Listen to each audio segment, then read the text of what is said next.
you. The other piece of all of this is the community that Commissioner Hill serves. Our team coverage continues now with News 6's Catherine Silver. She is live outside Orlando City Hall tonight. And Catherine, what have you learned about this?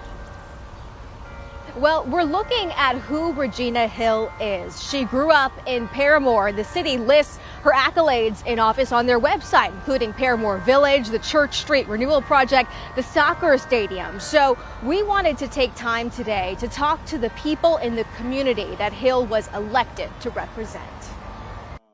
Different reactions in District 5 after Commissioner Regina Hill was arrested. She's had so much hurt, has overcome so much in her life, the death of her daughter, drug addiction, and to see her reach a certain level of status and success and to end up in jail, my heart just goes out to her. Jared Blackshear is a local pastor. We saw his posts online and met in person to hear his opinion. I believe that Commissioner Hill has done a lot for the city of Orlando. Whatever this is, we support her healing, even if we don't support her actions. What was your reaction when you heard this news? It didn't really come as a surprise to me. David Stone told us elected officials should be held accountable. I'm caring for someone elder than my family right now, and they're just open to be exploited. And for someone who we trusted to be in that position to exploit that is quite disturbing. So what stance are city leaders taking? We asked them and we didn't get a strong response. In fact, most didn't respond to us at all.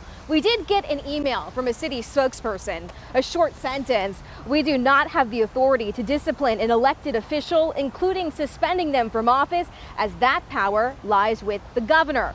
That is true. Here's what he had to say when he was asked about these allegations the day before Hill's arrest. I would assume that's what's going to happen. We'll have to see if this happens, what the indictment looks like, but that's typically what we've done in these cases. Florida's Constitution does give the governor the power to remove an elected official from office on several grounds.